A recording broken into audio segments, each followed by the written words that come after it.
mousse au chocolat maison, mousse au chocolat noir. Donc pour ce, il vous faut 200 g de chocolat noir. Il vous faut, ici j'ai pris 5 œufs bio. On utilisera le jaune et le blanc qu'on va séparer.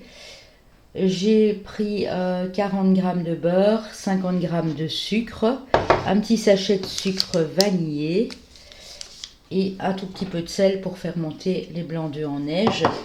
Donc vous aurez besoin aussi d'un récipient qui peut aller au bain-marie pour mettre le chocolat et les morceaux de beurre. Et bien sûr d'une casserole. Et moi je vais utiliser, vous pouvez le faire à la main, mais je vais utiliser mon moulinex du mixeur pour les blancs d'œufs en neige. Voilà, ça sera plus simple, autant utiliser les ustensiles qu'on a pour gagner un peu de temps. Petite touche, j'ai oublié de vous dire, je vais utiliser moi de la noix de coco râpée en garniture à la fin, mais vous faites ce que vous voulez. Après vous pouvez mettre de la chantilly ou d'autres, voilà, de la poudre de cacao, etc. etc. Donc je mettrai ça tout à la fin, donc vous prenez ce que vous avez. Hein. La chantilly vous pouvez la faire vous-même.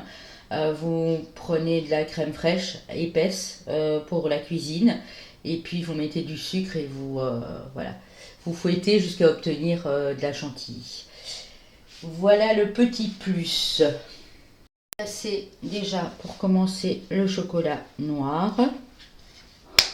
Ok, en morceaux, voilà, pour que il cuise un peu plus vite.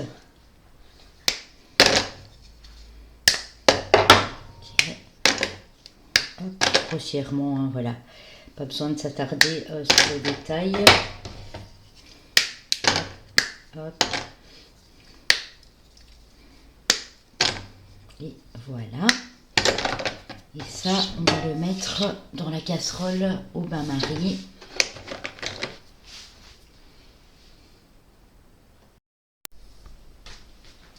Donc, on allume le feu sur feu vif.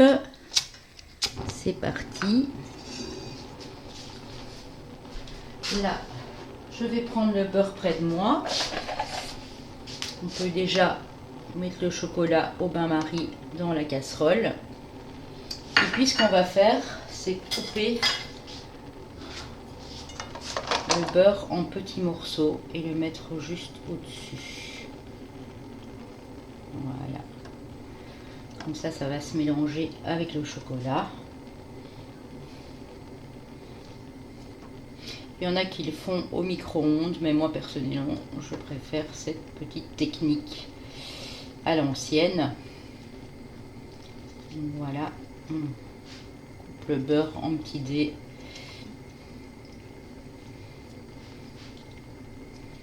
Et de temps en temps, quand le chocolat commence à fondre, on va remuer pour mélanger les deux textures, donc le beurre et le chocolat noir. Voilà. Et c'est parti, jusque quand ça fond.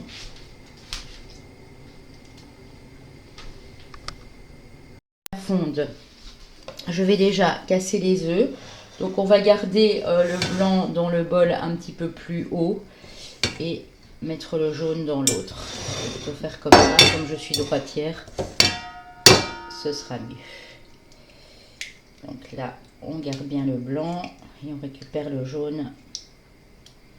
J'ai pris des œufs bio parce que déjà moi il me semble plus gros et puis parce que vous voyez la couleur de l'œuf, ça n'a rien à voir avec les œufs qu'on achète. Voilà. Ils sont un tout petit peu plus chers, mais c'est pas non plus exagéré. En tout cas pas où je les achète. Et ça fait plaisir à nos agriculteurs, ils en ont bien besoin. Voilà. Ok. Essayez bien sûr qu'il n'y ait pas d'écailles, hein. Ça c'est le principal. C'est pas toujours facile, mais on s'applique.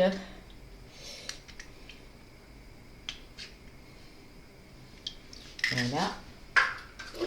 Le quatrième.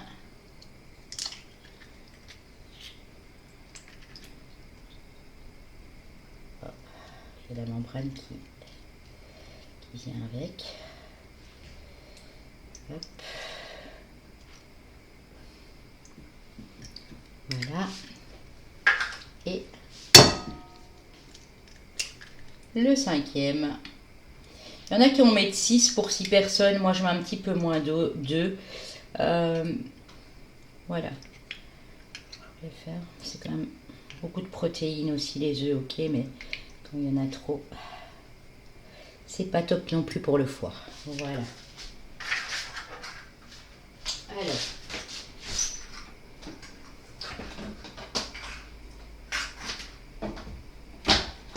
On rince ses mains à la plonge. Je vais jeter un petit coup d'œil au chocolat pour voir s'ils font bien. Il faut le temps. Donc on a le temps de passer. Alors pour le jaune, moi je mets directement le sucre, le vanillé et le sucre blanc. Et je vais prendre un fouet et ça je vais faire à la main. Ok. On y va. Puisque quand il y a un mélange mousseux, que ça éclaircit, ça veut dire que le sucre est bien incorporé au jaune.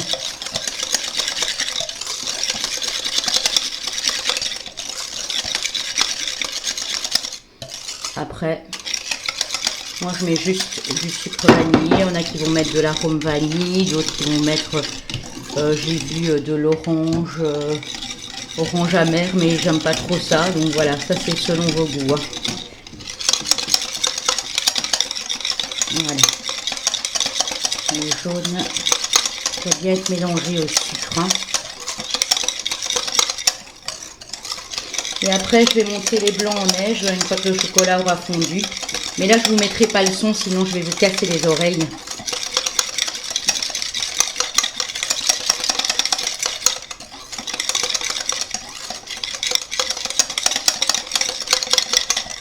Voilà, là ça me paraît bien. De toute façon, on va encore remuer avec le chocolat par la suite.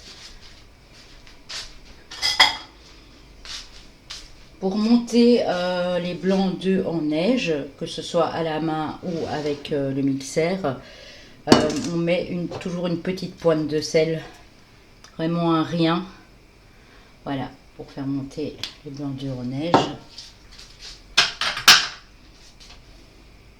Le chocolat commence à fondre. Hein, là, on voit que c'est bien parti. Là, le beurre va tout doucement s'incorporer. On va prendre une cuillère. Et on va commencer à remuer le beurre, à mélanger le chocolat et le beurre. Il faut que tout soit vraiment bien fondu et bien lisse, hein. Donc il n'y ait plus d'aspérité. Voilà. Et quand il est lisse, on va le retirer du feu pour qu'il tiédisse un petit peu. Ne pas le laisser refroidir au-delà. Hein. S'il est tiède, c'est bien, parce que s'il refroidit, il va durcir. Et c'est pas le but de la préparation, parce qu'il faudra l'incorporer assez vite au jaune d'œuf. Voilà. Là, ça commence à prendre une belle texture. Ok. Voilà, je sais pas, il y a eu un petit bug. Le chocolat a bien fondu. Voilà, donc on va le laisser ici sur le côté. Pendant ce temps, on va battre les blancs d'œufs en neige avec le mixeur. Une fois que ce sera fait, on pourra incorporer le chocolat au jaune d'œuf. Et puis après, on incorporera délicatement les blancs en neige par étapes pour préparer notre mousse au chocolat.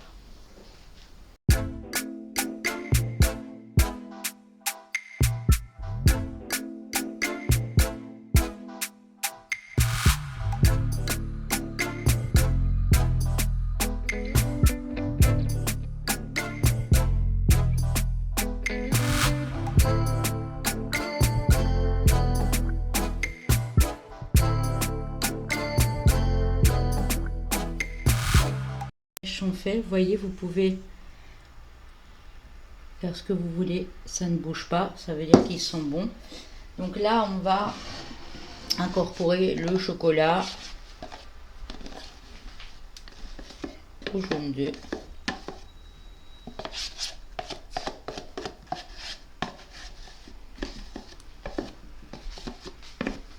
C'est mieux de le faire au bain-marie, le chocolat. Pourquoi? Parce que sinon ça risque d'accrocher dans la poêle en dessous, de brûler.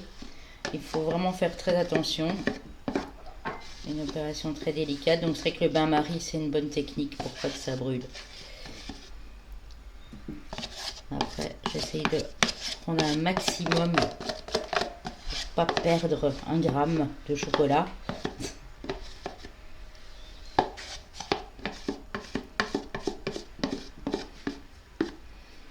Voilà.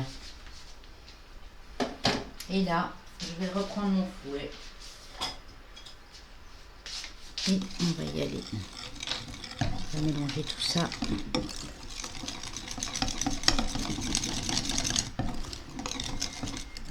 Vraiment que tout soit bien mélangé avec les œufs.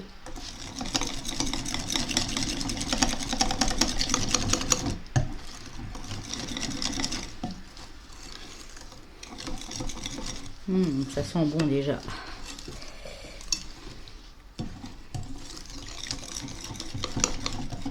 Alors la mousse au chocolat, quand elle est faite, dans l'idéal, c'est de la laisser quelques heures au réfrigérateur. Ne pas la manger tout de suite, elle a besoin de prendre le froid, d'être au réfrigérateur. Et là, elle va encore un petit peu épaissir. Et puis c'est meilleur quand c'est bien frais. On peut la laisser 2 à 3 heures minimum. Hein, voilà. Après, vous pouvez la faire la veille aussi pour le lendemain. Ou le matin même pour le soir.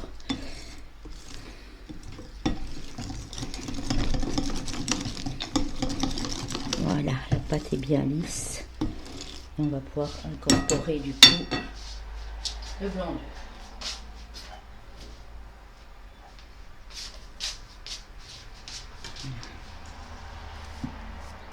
On va vraiment mettre par petit peu, délicatement. Voilà.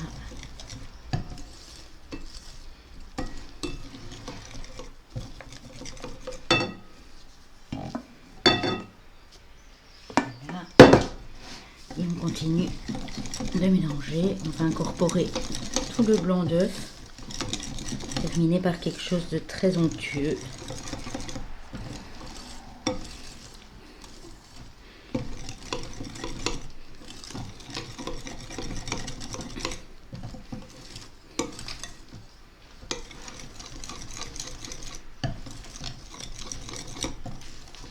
Après, si vous avez un Thermomix ou un grand appareil à mixer, pour les pâtisseries, vous pouvez l'utiliser aussi, hein, mais bon, ici pour le blanc, je le fais à la main.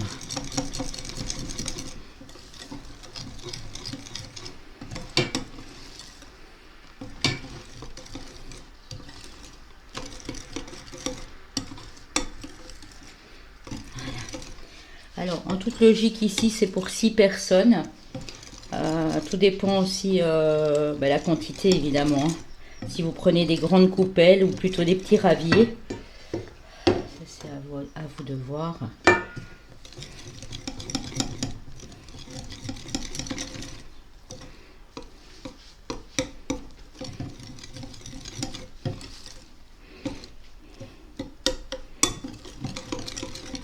Et ça muscle les bras au passage. Si vous faites pas de sport du tout comme moi, voilà, c'est le sport de la journée.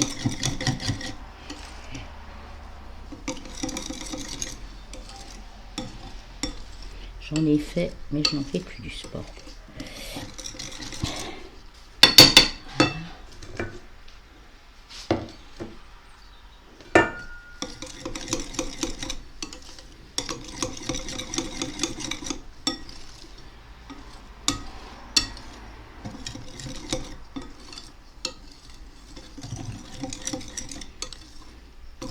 Le principe, c'est que vraiment que la pâte soit le plus lisse possible, qu'il n'y ait pas de grumeaux. C'est pour ça aussi qu'on incorpore petit à petit.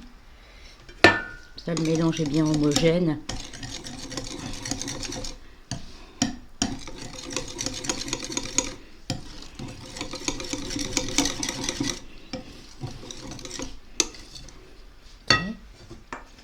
Là, on va mettre ce qui reste, c'est-à-dire plus grand chose.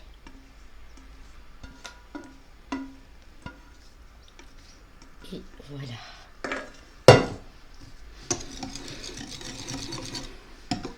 Alors, moi je rajoute pas de crème parce que je trouve que ça alourdit un petit peu. Après, je sais que dans certaines recettes ils mettent de la crème. Je trouve que c'est bon. C'est déjà assez calorique comme ça pour encore aller rajouter de la crème. Et comme c'est une mousse au chocolat noir, pour préserver le goût du chocolat noir qui est plus intense, ouais, je préfère juste voilà, ajouter les blancs d'œufs et puis rien d'autre.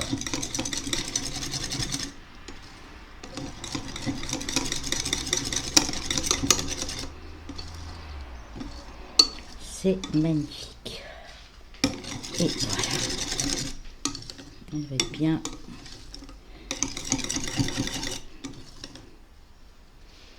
Et voilà. Là, on va mettre tout ça à la plonge. Moi, j'ai pris des petits ramequins comme ça. Après, voilà, faites ce que vous voulez. Vous préférez mettre dans des coupes en verre pour que ça présente mieux. Vous pouvez faire ça aussi. Hein. Voilà. Voilà.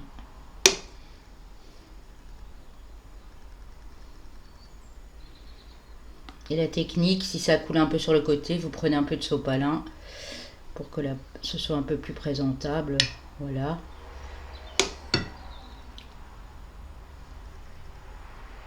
Et voilà, ça se présente comme ça.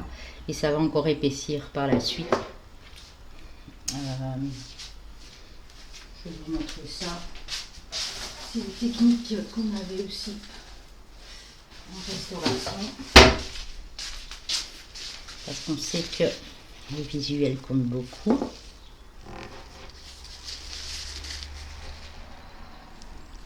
Voilà.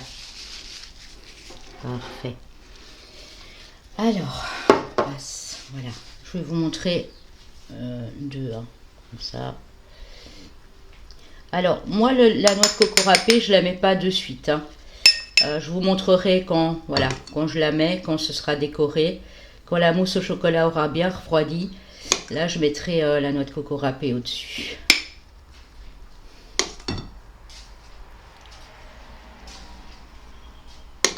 Et encore un peu ici. Et voilà.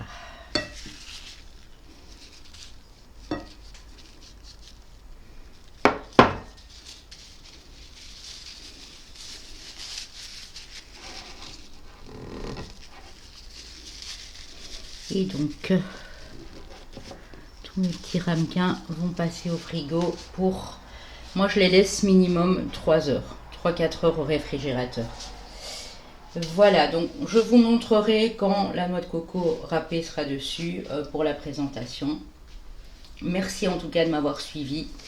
J'espère que vous allez pouvoir reproduire cette recette et que ça fera des heureux. Alors voilà, pour la finition, moi j'ajoute 2 cuillères à café de noix de coco râpée parce que c'est tellement bon. Donc voilà. Bon, je vous montre. Voilà. Ça donne un petit goût. Des îles très agréables. Et voilà. Après, si vous voulez en mettre moins, bien sûr, vous faites encore ce que vous voulez. Et là, donc, vous verrez que la mousse au chocolat, elle est vraiment onctueuse. Je ne sais pas si vous voyez bien. On va goûter tout ça, c'est magnifique. Voilà, j'espère que cette recette vous plaît. Elle égayera vos journées ou vos soirées. Voilà. Et je vous dis à bientôt.